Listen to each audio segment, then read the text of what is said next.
انا لازم اتصرف بسرعه، لازم احل اللي انا عملته ده. لا هم بيجوا اللي بيطفوا ده بيسموهم ايه؟ هو ده. الو الحقنا بسرعه، في مصيبه يا اسطى. يعني اولا انت عبيط تبعت لنا على الواتس ليه؟ خلاص. ثانيا انت ايه اللي حصل؟ اهدى كده واحكي لي. بص هحكي لك. هو الموضوع بدأ ان انا كنت جعان.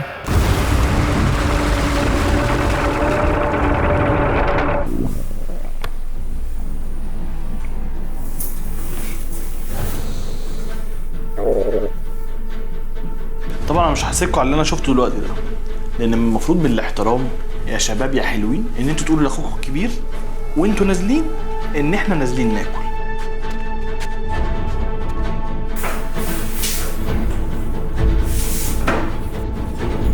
نسيبنا الموضوع ده على جنب. ممكن تقول لنا مدحت احنا كلنا كام كالوري النهارده ونقدر نعيش بكام كالوري لحد الساعه 9-10؟ احنا لغايه دلوقتي كلنا ما خدناش اقل من 7000 كالوري، 5000 منهم بس عندك انت يا سيد. لو حسبناها احنا فاضل دلوقتي 5 ساعات على الساعه 10، مش اقل من 1500 كالوري للواحد. يعني كل واحد 1500 كالوري، يعني محتاجين نعمل اكله ما تقلش عن 15000 كالوري. 9000 كالوري، ولو قدرنا نحافظ على المقادير دي محدش فينا بوظ اي حاجه منها هنتفادى حاجات كتير. خلي بالكم ان احنا محتاجين 9000 كالوري عايزين نحطهم في حله ناكلهم نتخمد ما نصحاش غير الساعه 10، لان انا جو بقى ان انا اصحى كل ساعه اروح اكل حاجه وارجع تاني دي مش نافعاني. حد عنده اي اقتراحات؟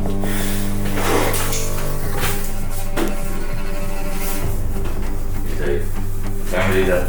انا من الريسيرش بتاعي من منتدى محاسن قال لي ان انا لازم استخدم صوديوم كلورايد على H2. طيب مدام محاسن قالت لنا ان احنا لازم نستخدم الصوديوم كلورايد وبعديها نتفرج على HBO. مش هينفع. ما عندناش اشتراك ولا مش هينفع، الاكله دي ممكن تخرج من المعده اصلا. معدتنا؟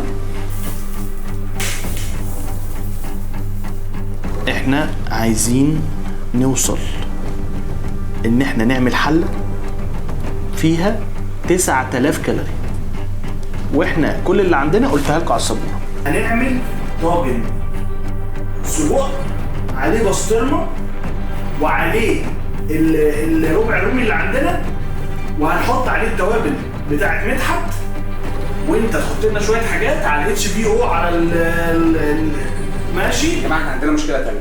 انا من ساعه ما صحيت وانا بدور على الحله الكبيره مش لاقيها في اي حته. نعم؟ الحله الكبيره فين؟ انا قلت لكم من الاول مش هينفع يا جماعه. انا عارف انتوا بتلفوا تدوروا على ايه وعايزين توصلوا للفكره اللي في دماغي، بس الفكره دي مش هينفع ان احنا نعملها، دي هتدمر مستقبل اجيال. بس هننام وهنشبع. الحله الكبيره فين؟ استاذ تامر باشا سلطان نعمات عامل عزومه كبيره فادها الحله كده بكل سهوله عادي من غير ما ياخد راي اي حد فيه.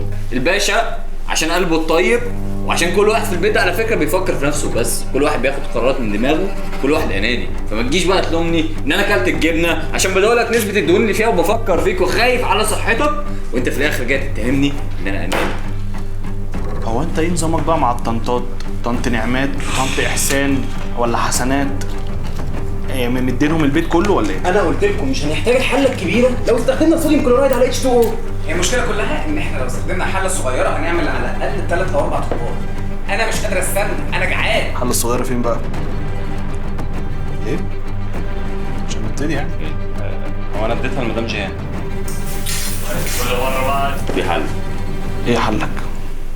احنا من خلال ابحاثنا اللي هنعملها دلوقتي هنخترع اكله نسبتها قليله في الحجم بس نسبه الكالوري فيها عاليه ودرجه الاشباع فيها ممكن توصل ل5 افراد كمان مش 4.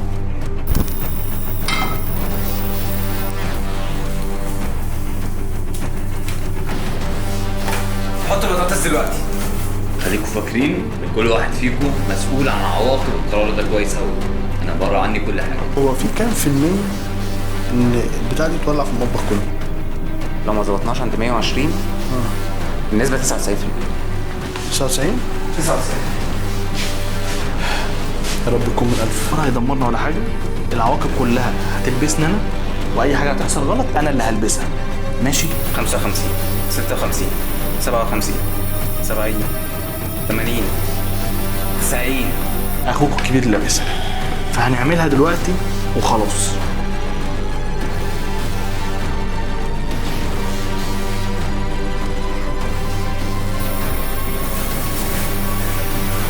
مية 110 120 يلا.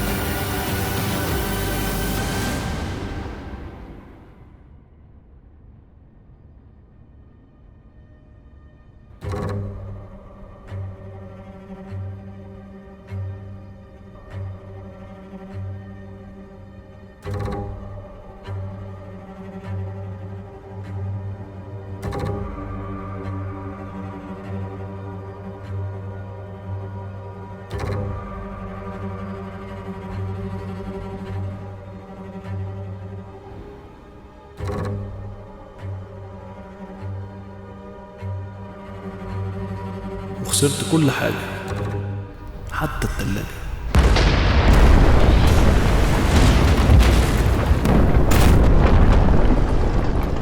باشا يعني ليه كل ده؟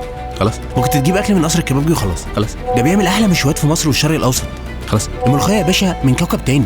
خلاص ولا الرز المعمر يلاوي، صينيه البطاطس باللحمه خطيره. خلاص تصدق الموضوع ما جاش على دماغي خالص.